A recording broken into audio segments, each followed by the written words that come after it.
Alexander's POV. Matapos sa jewelry shop, kaagad na nagmaneho si Alexander papunta sa mansyon ng mga Santiago. Kabilin-bilinan sa kanya ni Vera na huwag niya itong sundan pa dahil doon dito matutulog sa mansyon ng mga ito. Pero hindi niya naman matiis na hindi ito makasama o kahit makita lang ng isang araw. He tried to call her but no one answered his call. Now he wonders what is she doing right now. Kumain na kaya to o baka naman tulog na? Namapatingin siya sa oras sa cellphone niya, alas 7 na ng gabi. Malamang kumakain na si Vera o kaya nanonood ng TV. Wala naman kasing ibang ginagawa si Vera tuwing may libreng oras na ito, kundi magpainit at manood ng TV. Yan ang naobserbahan niya sa ilang araw nitong pamamalagi sa mansyon nila. Makalipas ang halos 2 oras, narating na ang mansyon ng mga Santiago. Adam on the other side was sleeping peacefully in the backseat. Napagod yata ang kapatid niya kakabuntot sa kanya o mas tamang sabihin, napagod dahil sa pangonsume sa kanya. He shook his head and smiled. Ginusto niya rin namang sumama at tulungan ako. In exchange, I'm gonna spend lots of money on his beloved Jessica. Bulong niya sa kanyang sarili. Sa mismong garahe ng mga Santiago niya, ginarahe ang sasakyan niya, tsaka ginising si Adam. Man, we're here. Maiwan ka na dyan, susunduin ko lang si Vera. Ani niya at nang akmang bababa na siya, bumalikwas na rin ng bakon si Adam. Sama ako, sagot nito sa tila paos na boses. Good evening, bati niya sa matanda. Good evening din po sir, tuloy po kayo. Inatid sila ng matanda sa sala at saka sila iniwan upang tawagin si Vera na sadya niya. Ngayon na ako dito napunta sa mga Santiago, ani Adam habang nililibot ang palingin sa loob ng mansyon.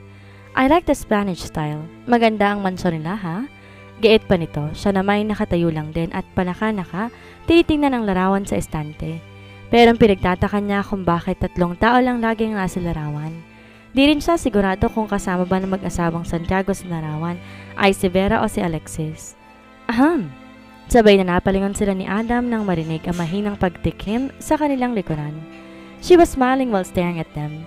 Nakasuot ng puting short na umabot lang hanggang sa kalahating hita nitong haba at puti ring t-shirt na medyo maluwang. She's beautiful, yes, pero di kumabog ang puso niya tulad ng pagkabog nun tuwing nakikita niya si Vera. Good evening, Naputol ang pagbati ni Adam sa kaharap na may isa pang babaeng dumating. She looks exactly like the woman in front of them. Peste, para ko ng nalabo. You two look exactly the same. Naguguluhang dugtong ni Adam. I don't know who's who but I tried to choose among the two. Nang tignan niyang kakarating na babae, napangiti siya. Wearing her cute Winnie the Pooh terno pajama, pink little cute sleeper when their hair was braided into 2. He knew that she was his Vera. Isa pa kumabog na mabilis ang puso niya pagkabungad niya pa lamang dito. Good evening! Sabay na bati ng kambal sa kanilang dalawa ni Adam. Napailing naman si Adam at tila di makapaniwala. I think, pag-umpisa pa ni Adam at hinawakan ng kamay ng babaeng nasa harap nito na naunang bumungad sa kanila. Ikaw si Vera? Ngumiti ang babae na matamis sa katamingin sa kanya na nakataas ang isang kilay. No, she's not. Singit na naman sa kalamapit sa isa pang babae na tila tuod na nakamata lang sa kanila. This is my Vera. Anya. Ginawa na niya rin to ng mabilis na hagkan sa labi tinagpos. Sininghot-singhot pang balikat ito na amoy lavender. Alam na alam niyang yun ang gamit ni Vera na body wash. Let's go home. I'm Alexis. Tinulak siya nito at pilit na kumawala sa mahigpit niyang yakap. Ano ba? Sorry love, pero hindi gagana sa akin yan.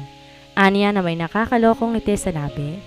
Kilala ko ang amoy mo. My heart thumps like crazy when I see you. And, sinadya niyang idikit ang unti-unting nabubuhay na kasangga sa puso nito. He knew who's his boss. Vera's POV. Di nga ako si Vera. Enough for that, Vera. Baka gumaba kayo na eksena rito. Agap ng kambal nitong si Alexis. Vera stomps her foot in annoyance. Binaking siya ng sarili niyang kapatid, kaya naman, naiinis na pinukol niya ng tingin sa Alexander. Ano bang kailangan niyong dalawa? Di ba ang sabi ko sa'yo, dito ako matutulog? Bakit narito ka ngayon? Sunod-sunod niyang tanong kay Alexander. Na-miss kasi kita, tsaka hindi ako sanay na hindi ka makita? Otolingon si Vera nang marinig niya si Alexander, tila nasusuka dahil sa kakisohan nito. Inirapan niya na lang to at di na pinansin. Nawakan niya sa kamay si Alexander, tsaka nila papunta sa kanilang kusina. Sumunod naman si Adam at Alexis sa kanila na parang naiilang sa isa't isa. I'm hungry, Anya. I want to eat fried rice and hot dog and sunny side up. Ipagluto mo ko. Dagdag niya pa. Napahinto naman si Alexander at saka nanlalaki ang mga mata na tinitigan siya. Seriously, pang breakfast sa mga pinaluluto mo, hindi pang dinner. And one more thing, oh well, I don't know. Hindi ka marunong magluto? Agap niya. Pwes, maghanap ka na ibang aasawahin mo dahil wala rin akong alam sa pagluluto. Galit niyang sabi at saka humalakip-kip sa upuan. Ako na lang ang magluluto. No, Alexis. Putol niya rin sa kanyang kambal. I want Alexander to cook for me. Siya lang ang gusto ko magluto. Kung hindi siya magluluto, hindi na lang ako kakain.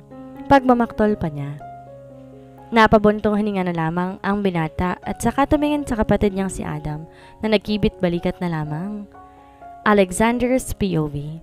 Okay, I will try. Suko niya. Fried rice lang naman yan saka hotdog at egg. But how should I start? Maangpang tanong niya. Sabay-sabay na napabuntong hininga ang tatlo niyang kasama sa kusina.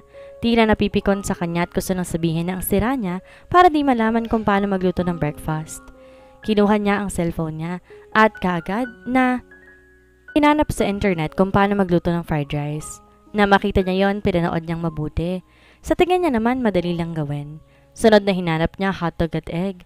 Madali lang din para sa kanya yon, kaya naman ang sa tingin niya, sapat na ang kaalamang nakalap niya, nag-umpisa na siyang maghanda ng mga gagamitin niya. Where are the hot dogs? Kuryosong tanong niya kay Vera. Walang pakialam na tinuro lang sa kanya nito ang ref, tsaka hinayaan na rin siya. Nakita rin niya ang itlog sa ref, kaya naman kumuha na rin siya.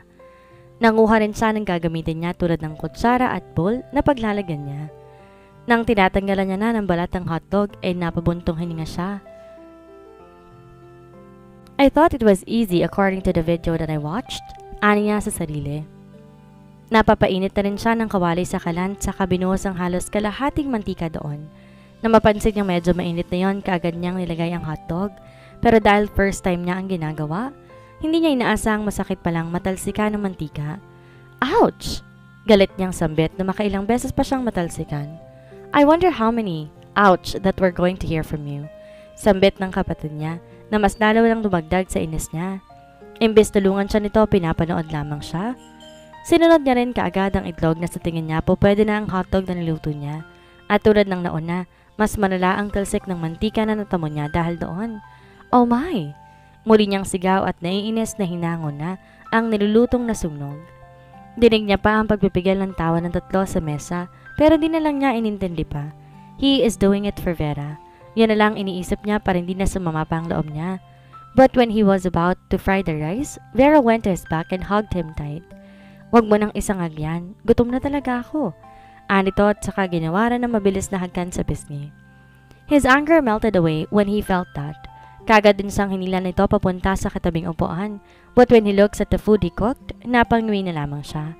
I'll try harder next time. Bulong niya at naglalambing na nilagay ang kanyang mukha sa pagitan ng balikat ni Vera. Mukhang di maganda ang pagkakaluto, pero dahil nag-effort ka para dyan, kakainin ko pa rin. Dinig niyang sagot ni Vera na nagbigay ngiti sa kanyang labi. Vera's POV. Sigurado kang dito ka matutulog? Tanong ko kay Alexander na magkatabi na silang nakahiga sa kanyang kama. 9:00 pasado na at pinauwi na rin ni Alexander ang kuya nitong si Adam. Nagaya siya nitong umuwi sa mansyon ng mga Gafford matapos silang kumain, pero ayaw niya. Wala siya sa mood bumiyahe ng ganong oras. At wala rin talaga siyang balak umuwi roon. Sa totoo lang kasi nakakaramdam siya ng ilang sa mga magulang na Alexander. Di siya makakilos ng ayos doon tulad ng kung paano siya kumilos sa sarili nilang bahay. Kaya minabuti niyang sa mansyon na muna sila mamalagi kesa mga Gafford. Why? Ayaw mo ba akong katabi? Kunot ang noong tanong sa kanya ni Alexander. Don't tell me si Adam pa rin ang gusto mong katabi ngayong gabi. Madilim ang mukhang tanong pa nito sa kanya. Pakiramdam niya nandiliit siya sa kanyang sarili. Goodness, she still can't believe that they did that in public. Pwede namang sa kama na lang or sa banyo, but are you okay? Maya-maya tanong sa kanya ni Alexander. Hinawakan din ito ang pisngi niya at saka siya tinitigan. Namumula ang mukha mo. May sakit ka ba? Hinamig niya ang kanyang sarili at saka pilit ng ngumiti. No, I mean... Bumaling siya ng tingin sa ibang direksyon pero na makita niyang upuan sa gilid ng vanity mirror niya, napamura siya na mahina. Pasting isip. Don't think about that. Vera, pukaw sa kanya ni Alexander. What are you thinking? You look flustered. Napabuntong hininga siya. Nahalata kaya siya nito? Fine. Tinakip niya ang mga palad niya sa mukha niya at saka nahihiyang sumagot. That thing we did in the restaurant? She stopped when she felt Alexander's hand on her waist. Maybe that's okay. Agap nito sa kanya. Hinawakan din ito ang kamay niya na nakatakip sa mukha niya at pilit na ibinaba. We're couples and it's normal. And you know what? What? She asked curiously. I want to do that again. Nilibot ito ang tingin sa buong loob ng kanyang silid at bumalik sa kanya at ngumiti. Here, sa kwarto mo. Walang babalang inatake siya nito habang may ngiting sinusubil sa kanyang labi. Soundproof naman siguro tong kwarto mo, no? Nakangising tanong nito sa kanya. Baka kasi marinig ng mga kasama natin dito sa bahay niyong sigaw mo kapag sinimulan ko ng, Alexander? Sigaw niya sabay takip sa kanyang tenga. Ang hilig mo? Wala bang filter yung bibig mo? Baby, hindi ko naman kailangan magsinungaling sa'yo. Isa pa nagustuhan mo naman, di ba? Sunod-sunod pa nitong tanong na mas lalo nagpapula ng mukha niya. Magrereklamo na sana siya pero idinian ni Alexander ang labi nito sa balikat niya. Say that you love me, Vera. Gusto kong marinig yon sa bibig mo bago ka maubusan ng boses sa gagawin ko sa'yo. Bulong ito bago hinagka ng balikat niya na unti-unti nagpapainit sa katawan niya. Say it, Vera. Unti-unting naglalakbay ang labi ni Alexander sa kanya. Nakagat niya ibabang labi niya para pigilan ang sigaw na gustong kumawala sa bibig niya. Ngunit hindi tumigil sa Alexander hanggang sa sabihin niya ang tatlong salita na gusto nitong marinig mula sa kanya. I love you, she whispered with all her heart. I love you, Alexander. Ang kanyang asul na mga mata nagdidilim sa pananabik. I like it. Masarap sa pakiramdam kapag sinasabi mong mahal mo ko. Muling bumaba ang labi ni Alexander sa balikat niya pababa. Ito ay nagbibigay sa akin ng napakalaking kaligayahan. And I love you too. Maya-maya pa, sinimulan na ni Alexander na sakupin siya. Pinipigilan ng kanyang sariling mapasigaw na malakas. Hindi soundproof ang kwarto niya at katabi lang yon ang silid ni Alexis. Pero hindi niya mapigilan ang kaligayahang kanyang nararamdaman dahil sa mabilis na pagsakop sa kanya ni Alexander. OMG! Nagdedeliryong paulit-ulit niyang sigaw at sambit sa pangalan ni Alexander. Ngunit biglang natigil ang kanyang pagsigaw na makarinig siya ng katok sa kanyang pinto. Oh, come on, you two. Boses ng kambal niyang si Alexis. Please tone down your shout. Narinig ko kayo sa kwarto ko and it's disturbing my peaceful sleep. Ngumisi si Alexander at hindi na pinansin ang pagbubunganga ni Alexis sa labas ng pinto. Let's continue. OMG! Habang itong hininga habang walang tigil ang pagsalakay sa kanya. Isigaw mo ang pangalan ko, Vera. Don't listen to your twin. Hayaan mo lang siya. Tuloy-tuloy lang si Alexander sa kanyang ginagawa at paulit-ulit ding tinatawag ang pangalan niya. Wala na siya sa tamang katinoan. Wala na rin siyang pakialam kahit marinig pa siya ng kapitbahay nila o ni Alexis. Isang malakas sa sigaw ang pinakawala ni Vera at kasabay nun ang pag-abot niya sa rurok ng kaligayahan at sumunod naman kagad sa kanya si Alexander na habol ang hininga dahil sa ginawa nila. Bagsak ang katawan niya at pagod na pagod siya kaya naman binuhat na siya ni Alexander upang ilagay sa gitna ng kama. Rest for 2 minutes before we do round 2. Bulong ni Alexander. Pagod na ako. Nanayo at kumirot ang lalamunan ko. Hindi ko na yata kaya ang pangalawa. Pikit ang matang sagot niya. Tumawa lang si Alexander. Sa kanya ginawaran na mag-anghag kan sa noo. Sleep now, my love. Good night. I love you. Gustuhin man niyang sumagot, di niya nawa pa dahil ginupo na siya ng pagod at ng antok. Naramdaman niya na lang kinumutan siya nito at niyakap ng mahigpit. Alexander's POV. Pasado 10:00 na nang umalis sa mansyon ang mga Santiago. Gusto niya sanang gisingin si Vera pero napakahimbing pa ng tulog nito. Kaya naman nag-iwan na lang siya ng note sa bedside table nito bago siya umalis. Naligo lang siya sandali sa mansyon nila bago nagbaneho papunta sa GGC. Meron siyang importanteng meeting sa araw na yon para sa expansion ng Santiago Tech. Ang sekretary niyang si Alice na rin ang nagpaliwanag sa harap ng kung anong plano, budget plan, bilang ng empleyado, at lahat ng tungkol sa kanilang expansion. Ngunit wala ang isip sa nangyayari ngayon sa loob ng conference room because Vera, the love of his life, keeps on appearing in his mind. Right, Mr. Alexander Gafford? Napakarap siya ng tumingin sa harapan nang marinig ang boses ng kanyang sekretarya, pero sa kasamang palad wala siyang naintindihan ni isa. Di niya alam kung ano ang itinatanong o sinasabi nito. Kaya naman bago pa siya makagawa ng eksena sa conference room, ay kagagalit ulit ng ama niya, tumayo na siya. Sorry but I need to go now. Ano niya? Alice, ikaw munang bahala. May importante lang akong aasikasuhin. Please, continue. Yun lang at nagmamadaling umalis na siya upang bumalik sa mansyon ng mga Santiago at sunduin si Vera. Hindi na siya sanay nang dito nakikita o wala ito sa poder niya. And this night was his surprise proposal. Vera's POV. Good afternoon. Napapairap na bati ni Alexis sa akin. Sinundan niya to ng tingin nang maupo ito at tumalongko sa mesa. Siya naman ang upo rin sa katapat nitong upuan at saka ng alumbaba na tinititigan si Lex. What happened to you? Kuryosong tanong niya rito habang pilit niyang sinisilip ang mukha nito. Masama ang pakiramdam ko. Sagot naman ito at saka sinalubong ang tingin niya. And it's all because of your loud shout last night. My God! Hindi ako nakatulog ng maayos dahil sa ingay ninyong dalawa ni Alexander. And yes, hinintay kong matapos ang ingay niyong dalawa na inabot hanggang madaling araw. Kaya naman pati ako puyad. OMG Vera, hanggang madaling araw talaga? Kamusta yung perlas mo? Gumagana pa ba? Baka naman nakalug na ang pamangkin ko sa loob ng tiyan mo. Mahabang singhal nito sa kanya. Gusto niya sanang subatan to kung bakit kasi hinintay pa talaga nitong matapos sila ni Alexander. Pero nakadama siya ng awa na makita ang pangitim ng eye bags nito. Sorry na, nakangusong sambit niya. Napasobra ng steak si Alexander eh. Hindi ko naman mapigilan kasi enough! Sigaw ni Lex na kinagulat niya. Nakatakip din ang palad nito sa magkabila nitong tenga.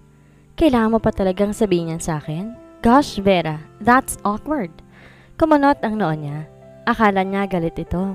Yan pala ito pa ang nahiya dahil sa kapestihan niya. Nilitian niya si Lex ng pagkatamis-tamis at sinimulang tanungin na may halong pangaasar na rin. I wonder. Tinitigan niya ito na ngayon namumula na ang mukha. Paano ka ba sumigaw? Malakas ba?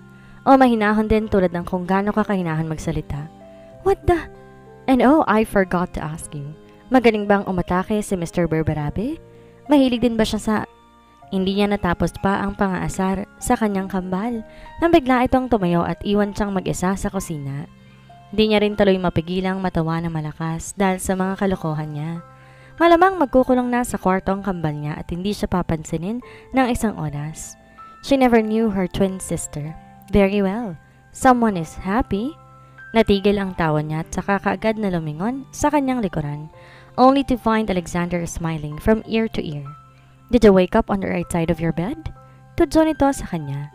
Mabilis talaga ang karma. Hinabig niya ang kanyang sarili habang nakatitig lang kay Alexander na mukhang fresh at gwapong-gwapo sa suot nitong tuxedo. Ngunit nang lumapit ito sa kanya at ginawaran siya ng mabilis na hagkan sa labi, ay napapikit siya. She missed him already. Let's go home, my sweet Vera. Bulong nito habang magaan na nakalapat pa rin ang labi nito sa kanyang labi. At dahil doon wala siyang ibang naging sagot, kundi ang sunod-sunod na pagtango, tsaka siya humagpos na mahigpit kay Alexander. Alexander's POV. Did you miss me? Tanong ko kay Vera. Di niya maiwasang mapangiti nung yakapin siya na mahigpit ni Vera na para bang miss na siya nito. Kung alam lang nito na ganun din ang nararamdaman niya sa tuwing malayo to sa kanya. Hindi siya mapalagay, hindi siya makapag-isip na maayos at di rin makapagtrabaho ng matino. I don't know but I feel like I wanted to hug you tight. I want you to be in my side always. I want to wake up in the morning and you were there, sleeping or smiling right next to me. I want you to greet me good morning every time I wake up in the morning. I love you so much, my sweet Vera. Agap niya rito. Nag-uumapaw sa saya ang puso niya dahil sa mga sinasabi nito sa kanya. Hindi siguro to aware na kaya ganun ang nais ito at nahulog ako ng lubusan sa kanya. Halika na, umuwi na tayo. Baka kapag inabi tayo dito ulit ako matutulog, tuluyan ng magalit ang kambal mo sa atin. Pareho silang natawa dahil sa sinabi niya. Nang dumating kasi siya, narinig niyang nagrereklamo si Alexis dahil sa ingay nilang dalawa. Narinig mo ba kami kanina? Nakangising tanong sa kanya ni Vera na tinanguan niya naman. Nakita mo sana yung mukha niya. Gosh, I can't believe na nakipag one night si Alexis. Samantalang halos isumpa niya ako kanina dahil hindi siya nakatulog na maayos kagabi. Am I that loud? Nahihiya pang tanong nito. Alexander smiled remembering what happened between them last night and yes, they were both loud. Pero hindi niya hayaang mas mailang pa si Vera ng dahil doon. Kaya naman umiling na lamang siya. No love, kulang pa nga yun eh. Gusto kong marinig ng buong mundo kung paano mo isigaw ang pangalan ko habang... What the? Buto nito sa kanya. That's embarrassing. You know what? Tara na, umuwi na tayo. Hinila na siya nito para umuwi na. Hindi na nga ito nag-abala pang magpalit ng damit. She's wearing her cute green pajama with a big frog design on the front of it. Hindi ka na magpapalit ng damit? Anong oras pa lang oh? Sinipat niyang relot, nakitang alas 5 pa lang ng hapon. Mamayang alas 8 pang plano niya. Let's go to the park first. Gusto mo ba ng street food? Nagliwanag ang mukha ni Vera sa saya. God, she's beautiful and he can't help but to feel in love even more. Then let's go. Nakangiti ang sambit nito. Pangit na ba ako? Pangit bang suot ko? Sunod-sunod niyang tanong maya-maya. No love, hindi ka pangit. Hindi rin pangit ang suot mo. Baka lang kasi hindi ka komportable kaya tinatanong kita kung hindi ka na bang papalit ng damit. Paglalahad niya naman. You look cute in your pajama. Ngumiti ito at saka siya ginawaran ng mabilis na hagkan sa labi. Naturala naman siya dahil niya inaasahan na hahagkan siya nito. Wala sa loob na napahawak pa siya sa tapat ng puso niya. He can't believe that Vera can literally make his heart beat like crazy. Are you alright?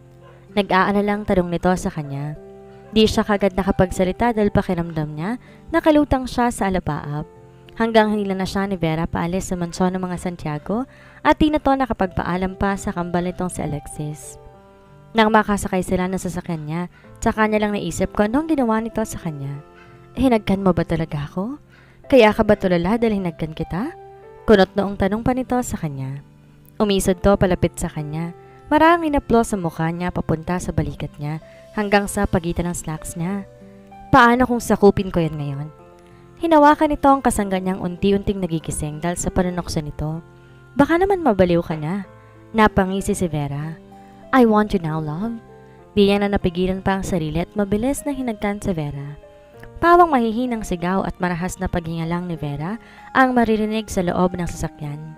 Wala mang makarinig sa kanila mula sa labas ng sasakyan, malamang naman makikita ang bahagyang paggalaw noon sakali mang may tao sa labas. Pero wala siyang pakialam. He loves Vera. Habang magkadikit ang kanilang katawan, hinawakan niya ang mukha ni Vera para magtanong, Will you marry me, my sweet Vera? Yes, I will marry you. Kasabay ng pagpahig ni Vera sa alok niya ay ang pagsabay din nila ng sukdulan. Mas naging maganda at di malilimutan na naging proposal niya sa loob ng kanyang sasakyan na ang hatid sa kanila walang kapantay na ligaya. Vera's POV. I love you. Paulit-ulit na sinasabi ni Alexander yon sa kanya habang seryoso ito nagmamaneho ng sasakyan. Tulad ng plano nito, sumaglit sila sa park at kumain. Pero nang sumapit ng alas 8 ng gabi, nagaya nitong umuwi sa mansyon ng mga Gafford. Gusto niya pa sanang kumain ng french fries sa paborito niyang fast food, kaya lang nagmamadali na si Alexander. Pero syempre hindi naman siya nito natiis, kaya naman pinag-take out na lamang siya nito. 78. Aniya bagong inaya ang huling fries na hawak niya. Saglit na nilingon siya ni Alexander nang may pagtataka sa mukha, kaya naman nginitian niya ito. Pang 78 times mo nang sinabi sa akin ang salitang I love you. And again, I love you too. And that's my 78 times answer to you. Napailing na lang si Alexander at di na siya pinansin pa. Hanggang makarating na nga sila sa mansyon ng mga ito. Sandali din itong tinawagan ang kapatid nitong si Adam upang pagbuksan daw sila ng gate dahil nakalock iyon at walang kasambahay o guard na naroon para pagbuksan sila. She felt a sudden tension in her mind. Pakiramdam niya may kung anong hindi magandang mangyayari o baka naman pakiramdam niya lang yon dahil naiilang pa rin talaga siya sa mga magulang nito. Let's go! Nilahad ni Alexander ang kamay nito sa kanya upang alalayan siyang bumaba ng sasakyan na kinakunot ng noo niya. Bakit di mo na lang idiretso tong kotse mo? Gabi na oh. Wala ka bang balak na igarahe ito sa bahay ninyo? Sunod-sunod at nagtataka niyang tanong. Alexander holds her hand and pulled her closer to him. Ipapadiretso ko na lang yan kay Mang Berting mamaya. For now, I want to walk with you. It feels romantic walking with you in the middle of the night, holding you like this and feeling your hand on my waist. Sumikdo ang puso niya dahil sa mga sinabi nito kaya naman di niya napigilang kurutin na magkabilang pisngi nito. Ang keso naman ni Daddy Baby. Aniya at saka pinulupot ang braso niya sa bewang habang nakaakbay naman to sa kanya. Imbes na sa malaking gate sila dumiretso, sa maliit na gate sa giniya ni Alexander. Naabutan din nila doon si Adam na nakatayo at matyagang naghihintay. bahagya pa itong nagulat na makita siya at suriin ang kabuuan niya bago bumaling kay Alexander. Doon na kayo sa likod dumaan. Anito at iminiwestra pa kay Alexander ang sinasabing daan. Halos kakarating ko lang din sa GGC. I heard mom and dad. Halatang di na naman nagkakaunawaan ang dalawa. Nagtatalo pa sila doon sa sala kaya naman sa likod na kayo dumaan. Paglalahad pa nito. Napatingin tuloy siya kay Alexander na bakas ang pag-aalala sa mukha. Kaya siguro iba ang pakiramdam niya ngayong gabi dahil nagtatalong mag-asawang Gafford. Balik na lang tayo sa bahay? Singit niya. O kaya doon na lang sa bahay mo, giit niya pa. Ayaw niya makailam sa away ng mag-asawa. Malamang mapipilitan din ng mag-asawang pakitunguhan ng isa't isa kapag nakita sila. Mahihiya ang mga yon. Pero iba pa rin ang epekto nun sa kanya lalo na't hindi pa siya masyadong malapit sa mga to. Okay. Bali walang sagot naman ni Alexander tsaka siya hinila papunta sa loob. Pero may kukunin lang akong folder sa kwarto ko. Nagpahila na lang siya rito kahit na nahihiya siya at natetensyon saka lamang nagtatalo pa ang mga magulang nito sa sala.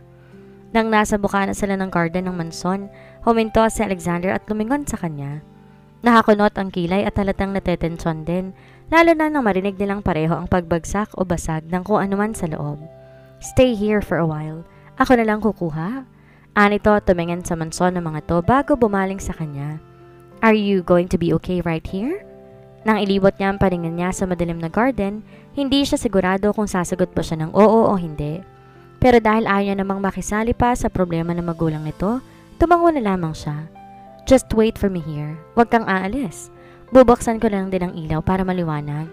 Importante lang kasi talaga yung folder na yun dahil... Go on. Agap niya rito.